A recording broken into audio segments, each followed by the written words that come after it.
It is 4 days to the celebration of the Uganda Matters Day come Monday next week. Now UCTV is here to bring you up to speed as today the Nebi animating diocese reached Namugongo. I am Sunday Gloria Aboch and welcome to the Wednesday edition of UCTV News. And now the pilgrims from the Nebi Catholic Diocese have made a triumphant entry into the Namugongo Matters Shrine. The group was welcomed by the Archbishop-elect of Gulu, the Right Reverend Raphael Wokorach. Our reporter Nora Osende was at Namugongo and gives us more details. Today, the atmosphere at Namugongo has been filled with a sense of excitement and accomplishment as the hosting diocese of Nebi and its dedicated Christians made a triumphant entry after trekking over 400 kilometers.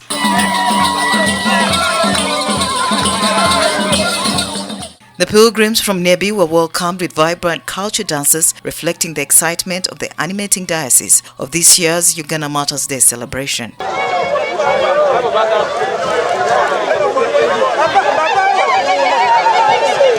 Amid his tight security, Bishop Raphael Wokorach, the Archbishop of Nebi, greeted the pilgrims amid his jubilation. They made their triumphant walk towards Namugongo Catholic shrines, where a series of events awaited them.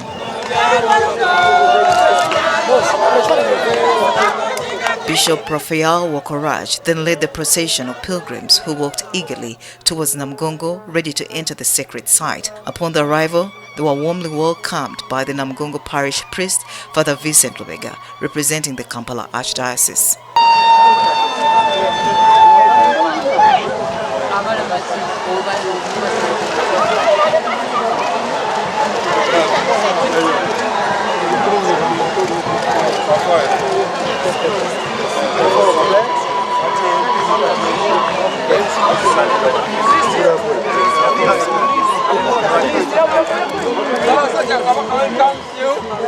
We have set the place very well and we are happy and ready to receive all the blessings of God.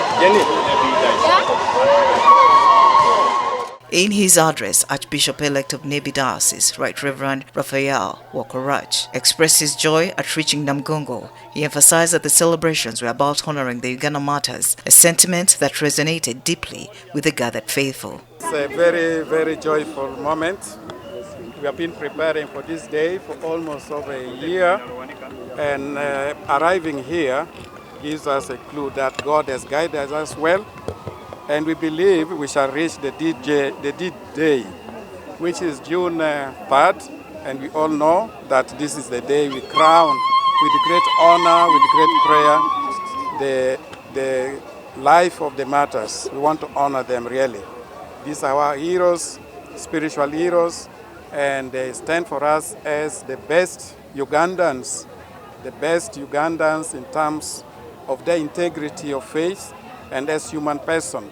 So we are very, very grateful to God that He has made it possible for us to arrive at least to this day. Father Vincent Lubega, the parish priest of Namugongo, conveyed their overwhelming joy in receiving the Nebi Diocese and symbolically handed over the administration of the place to them. The bishop has arrived, and when the bishop arrives, the diocese has arrived. We have been preparing for over a month to receive pilgrims, and we have done it, but you always need a hand to just look for after the number of people who are many. And the Nebi Diocese has already prepared. We have worked together, and today we are handing over the mantle to them to lead people both spiritually and physically. I would like to assure the bishop on behalf of the Archdiocese of Kampala that the place is set. We have checked all the corners and all the do's and don'ts, and everything is in place. So we are handing over to you a system which is working very well, and we are going to work with you to make sure the people who have come here as pilgrims may receive the spiritual renewal they need. The Namgongo Mata Shrine right now is a buzz with a lot of activity, but mostly you can feel the excitement that is in this place. There's so many dignitaries and so many pilgrims that are streaming in. As you can see in my background, there is a lot of dancing, a lot of joyful moments, and people just can't wait to celebrate the 3rd of June of this very year. Well, what really sticks out today is that the Nebi pilgrims actually reached Namugongo right here today, of which the Right Reverend Archbishop of the Diocese, Bishop Raphael Wokorach, was handed over to take charge. And right now, Nebi Diocese is actually in charge of the celebration and in charge of this every activity in this very place right now. Well, we are Uganda Catholic Television, and we will bring you all these details as they follow. Still from Namugongo, it was a jubilation as hundreds of foot pilgrims from Nebi Archdiocese arrived at the Namugongo Catholic ahead of the Uganda Martyrs' Day celebrations slated for June 3rd. The Catholic faithful arrived at the Martyrs' Shrine at around 2:30 p.m. amidst tight security comprising of the police dressed both in uniform and civilian wear. We bring the unfolding of the events at Namugongo. The pilgrims who set off from the Nebi Catholic Diocese early this month to prepare for this year's celebrations were welcomed with dances and joyful celebrations. Some of the dancers told us that they are driven by their love for the culture and very happy that the Nebi Diocese is leading the celebrations this year. And today I'm very happy it is Nebi community, Nebi Diocese that who have brought this thing to me. We are extremely happy.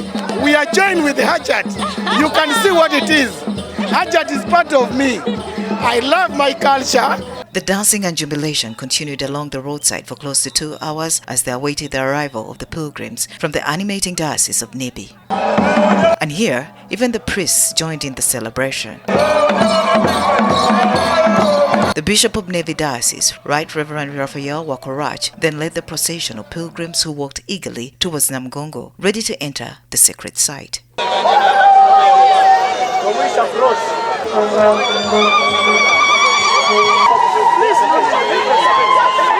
are happy and ready to receive all the blessings of God. You know, when we started this journey, I have family that I have to look for.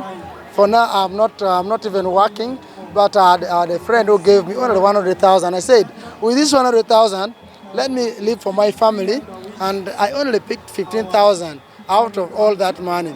So out of the 15,000, I managed to make it through, but in the process, I was getting money is over. At the beginning, it was not an easy journey. The trekking was a bit hard, especially the first journey from Nebi to Pakwash was about 54 kilometers. It stressed us a lot, and we were really exhausted. We prayed every day, all the time. We have been praying, but today we are just jubilating. Nora Osende for Uctv News. And away from Namugongo, the Ministry of Agriculture, Animal Industry and Fisheries is set to roll out a mandatory vaccination of livestock against the foot and mouth disease at the cost of the farmers. Now, while speaking to journalists in Kampala today, the State Minister for Animal Industry, Right Ramirama, stated that the vaccination is currently free and compulsory until July, where farmers will have their animals vaccinated twice a year, but at their cost. Since last year, Uganda's agriculture sector has been rattled by an outbreak of a menacing foot and mouth disease that saw 32 districts in the country imposed on a livestock quarantine. The government consequently issued various control measures like vaccination, which never registered significant success, as some farmers reportedly hid away their livestock due to suspicious reasons. This has prompted the minister in charge of animal industry to launch a free and compulsory mass vaccination drive, which shall not last until July, as farmers will be required to obtain a vaccination certificate before accessing market for their livestock, as the State Minister for Animal Industry explains. As you are aware, government is trying to shift to make sure that everybody who has livestock vaccinates twice a year all susceptible animals. So government, as a stopgap, is procuring 9.824,150 doses of FMD vaccine to ensure that the first phase of FMD is insulated, and the policy shift is to the effect that previously the current policy has been that FMD vaccine is free and compulsory, meaning that government was providing it free and was making it compulsory for the farmers to vaccinate their animals, because if you resisted, we will take you to court. But now it is going to be compulsory, but it's going to be borne by the farmer. Every farmer will be vaccinating his cows, his pigs, his goats, his sheep twice a year at his own cost. The government will procure mass vaccine at reasonable cost and will provide the cost of administration and also the cold chain facility. Ramirama added that non-compliant farmers risk getting arrested and as well being denied access to the market for their livestock products. Farmers were previously not complying when it was free and compulsory. Are they to comply now that is not free but compulsory? They will have to comply, because we are going to make sure that anybody who has no vaccination certificate of his animals does not access the market. We shall put sanction on them and force them to comply. We cannot allow one person to spoil for the whole nation. People have invested heavily in their farms. You cannot imagine a livestock farmer who is taking 3,000 liters every day. When you quarantine him for 60 days, you see how much revenue you should have lost. So we cannot allow one farmer to spoil for the others. Equally, in the Animal Health Act, we have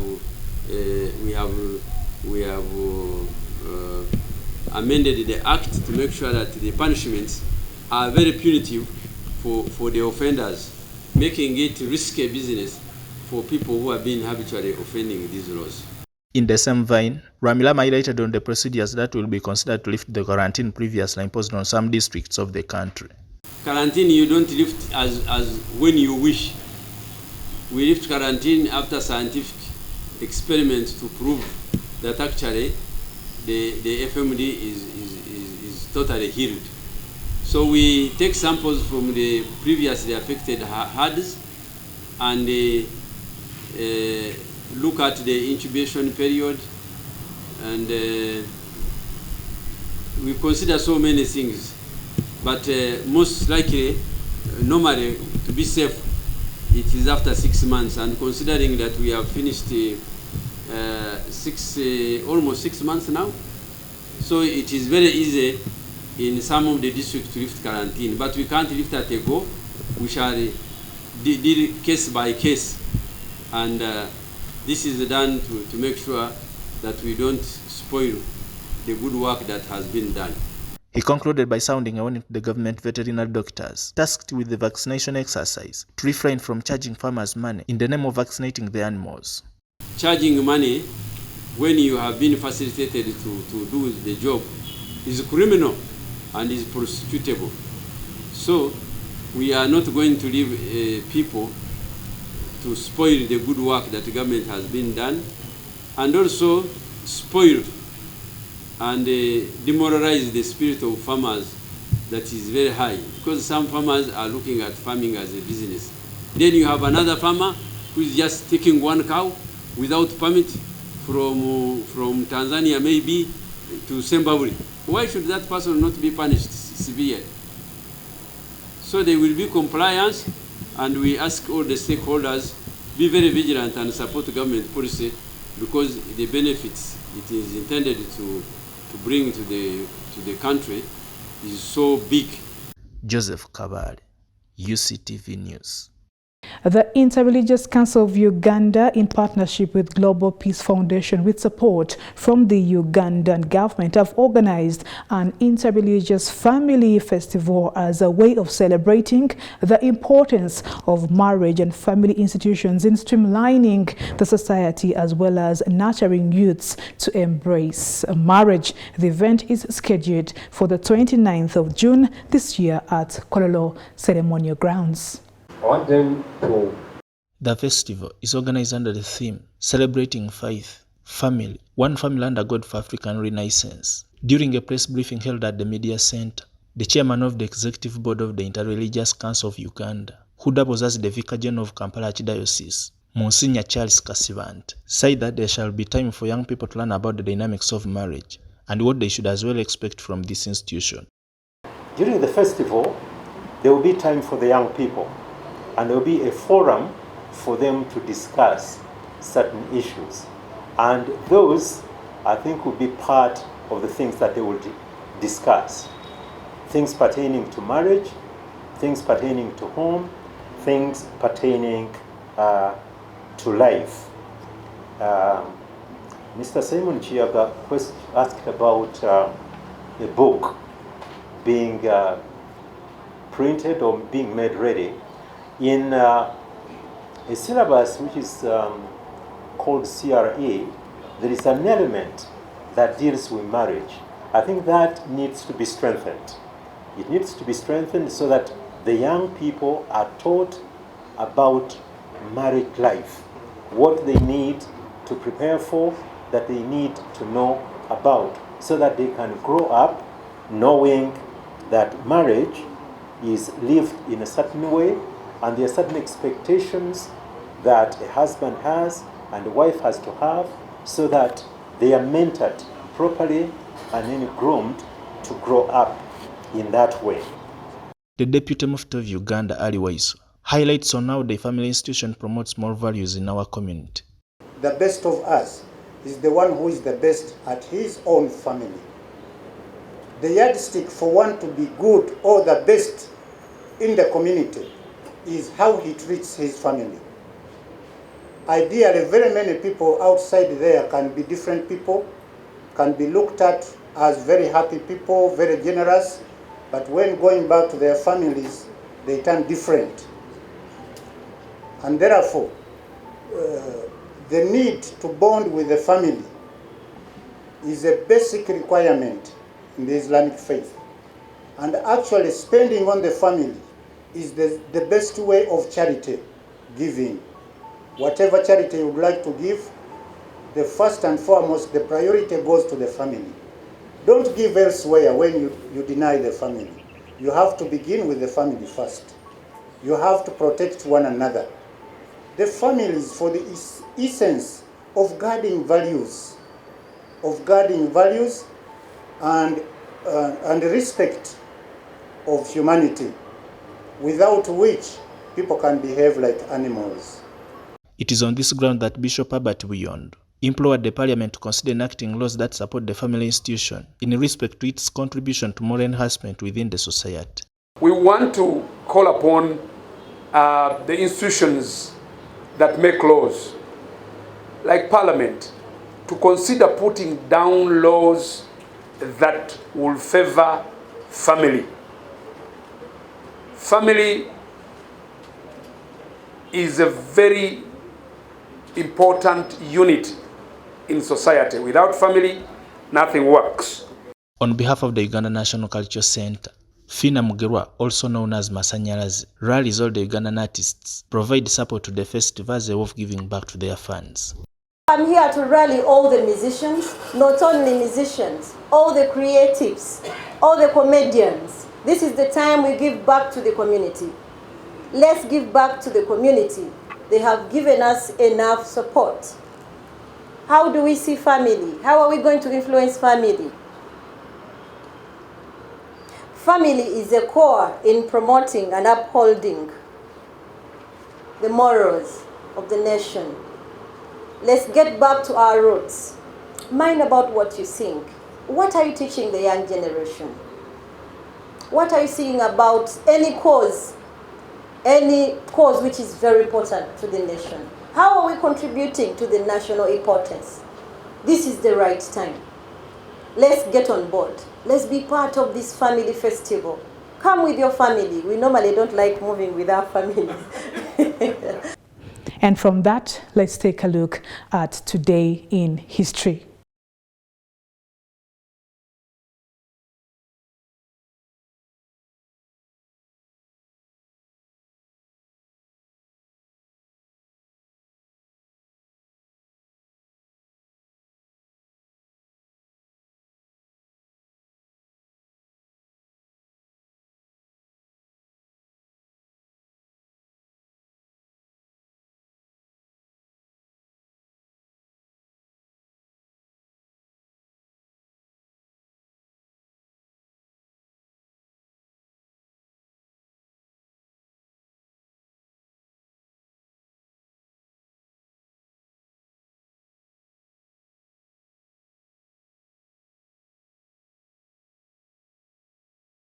Thank you so much for watching the Uganda Catholic Television. UCTV News is going to take a break, and when we return, it will be time for the Rome Reports.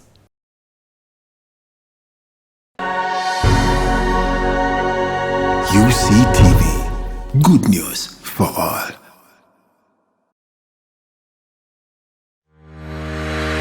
Catch incredible stories of resilience,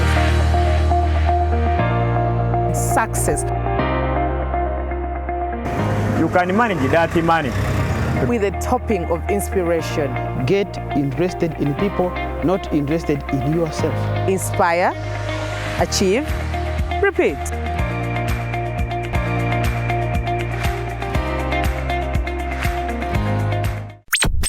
You are watching UCTV, good news for all. For this and more, tune in to Kasese Get Radio 100.5 in Western Region, located at the hill of the Diocese of Kasese. KGR brings you all Catholic programs and an advertising platform in all our radio shows like Good Morning Renzori, Chama Towoka, Ukute, the business show, Propeller, the request show and sports, Evaluation, Bahinga Bakuluka, Late Night Show, and many others. Our other services include Isuzu Tipa, a no car, public address system, live band, Omokekera, an audio recording studio, and outside live broadcast. For more information, call 0773-597-166 or visit our website www.kasesegetradio.com.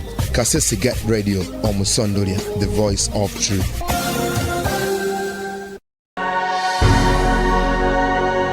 UCTV, good news for all.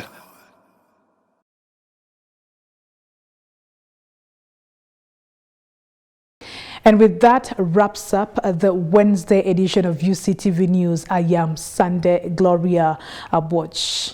Good evening and good night.